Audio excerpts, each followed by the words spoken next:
నమస్తే, welcome to IBTV.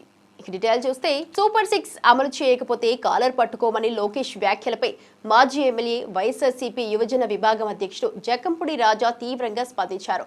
ప్రజలు త్వరలో ఎన్సీబీఎన్ నారా లోకేష్ పవన్ కళ్యాణ్ను జుట్టు పట్టుకొని ప్రశ్నించాల్సిన పరిస్థితి వస్తుందని హెచ్చరించారు.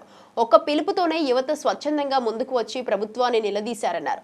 కూటమి ప్రభుత్వం ఇచ్చిన హామీలను నెరవేర్చే వరకు వైఎస్ఆర్సీపీ అధినేత జగన్మోహన్ రెడ్డి నాయకత్వంలో నిరంతరం పోరాటం కొనసాగిస్తామని స్పష్టం చేశారు. ప్రజలను మోసం చేసిన అధికార కూటమిని ప్రశ్నించే సమయం ఆసన్నమైనదని, వాగ్దానాలు అమలు చేయకపోతే ప్రజలే బుద్ధి చెప్పే రోజులు దరిచేరవని అన్నారు. అది తెలుగుదేశం కానీ, జనసేన కానీ, బీజేపీ కానీ, ఈ మూడు రాజకీయ పార్టీలు కూడా గ్రామాల్లో తిరిగేటటువంటి ఒక అతి సామాన్యమైనటువంటి కార్యకర్త అయినా కూడా ప్రజల్లోకి వెళ్ళాలి అని అంటే పోలీస్ సెక్యూరిటీ పెట్టుకుంటే తప్ప వెళ్ళలేనటువంటి పరిస్థితులు వస్తాయి.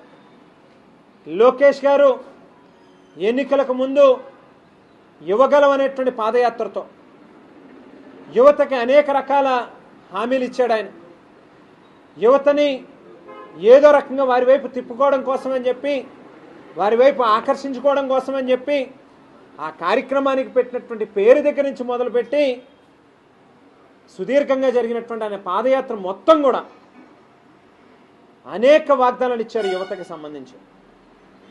ఎక్కడ వాటి ఊసెత్తట్లేదు, దాని ప్రస్తావన తీసుకుని రావట్లేదు. మరి వేళ ఒకటే అడుగుతా ఉన్నాను లోకేష్ గారిని కూడా, అయ్యా నువ్వు ఆవేళ ఏదైతే సూపర్ 6 హామీలను ప్రకటిస్తూ ఉన్నామో వాటిని కనుక మేము అధికారంలోకి వచ్చిన తర్వాత అమలు చేయకపోతే మా కాలర్లు పట్టుకోండి అని చెప్పి ఆవేళ మీ నోటితో మీరు స్వయంగా టీవీ ఇంటర్వ్యూలో చెప్పడం జరిగింది. ప్రజలకు చాలా స్పష్టంగా మీరు చెప్పడం జరిగింది. ఈవేళ మీరు చెప్పవసరం లేదు. ఈ ఏడాది కాలం కూడా కేవలం ఒక ఓపికతో, సహనంతో ప్రజలు కొత్తగా ఏర్పడినటువంటి ప్రభుత్వానికి కాస్తంత సమయం ఇవ్వాలి అనేటువంటి ఉద్దేశంతో ఈరోజు దాకా ఎదురు చూశారు. ఇప్పటికే అసంతృప్తి అనేటువంటిది ప్రజల్లో మొదలైంది. మరొక 6 నెలలు గడిస్తే గనక ఆ అసంతృప్తి అనేటువంటిది వ్యతిరేకత కింద మొదలవుతుంది. ఆవేళ ఖచ్చితంగా మీ కాలర్లే కాదు, మిమ్మల్ని, చంద్రబాబు నాయుడు గారిని, పవన్ కళ్యాణ్ గారిని కూడా జుట్టు పట్టుకుని మీరు మాకేం చెప్పారు, మిమ్మల్ని నమ్మి ఓట్లు వేసాం, ఈవేళకింత సమయం గడుస్తూ ఉంది, ఎందుకు మీరు ఇచ్చినటువంటి హామీలని నెరవేర్చలేదు అని చెప్పి అడిగేటటువంటి రోజులు తొందరలోనే ఉన్నాయనేటువంటి విషయాన్ని కూడా ఈ సందర్భంగా గుర్తు చేస్తూ ఉన్నాం.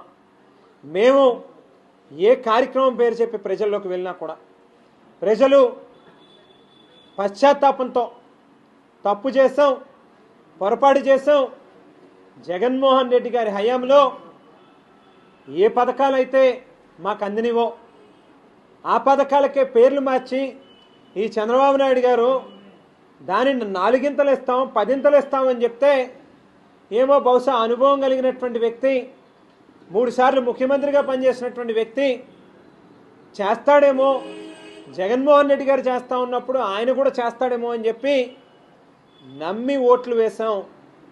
మాకు బుద్ధి వచ్చింది, పొరపాటు జరిగింది, మరొకసారి ఇటువంటి పరిస్థితి రాదు, పూర్తిగా ఈ కూటమి పార్టీలని ఈ రాష్ట్రంలో తలుపులు వేసుకుని వాళ్ళే తాళాలు వేసుకుని వాళ్ళ పార్టీ ఆఫీసులను కూడా ఎత్తేసేటటువంటి పరిస్థితి ఖచ్చితంగా రానున్నటువంటి రోజుల్లో వస్తుంది అని చెప్పి సామాన్య ప్రజానికమే చెప్తా ఉన్నారు అని చెప్పి కూడా ఈ సందర్భంగా తెలియజేస్తూ, రాష్ట్ర వ్యాప్తంగా ఓ చిన్న పిలిపిస్తే ఎక్కడ ఏ ఒక్కరికి ఒక పైసా ఇచ్చింది లేదు, కనీసం బళ్ళల్లో పెట్రోల్ కొట్టించింది లేదు, ఎక్కడ ఏ ఒక్కరికి కూడా ఏ రకమైనటువంటి సాయం చేయకుండానే వాళ్ళంతటి వాళ్ళ స్వచ్ఛందంగా రోడ్ల మీదకి వచ్చి ప్రభుత్వాన్ని నిలదీసినటువంటి తీరు చూస్తూ ఉంటే మాకు మరింత మనోస్థైర్యం వస్తూ ఉంది, మరింత ఆత్మస్థైర్యం కలుగుతూ ఉంది.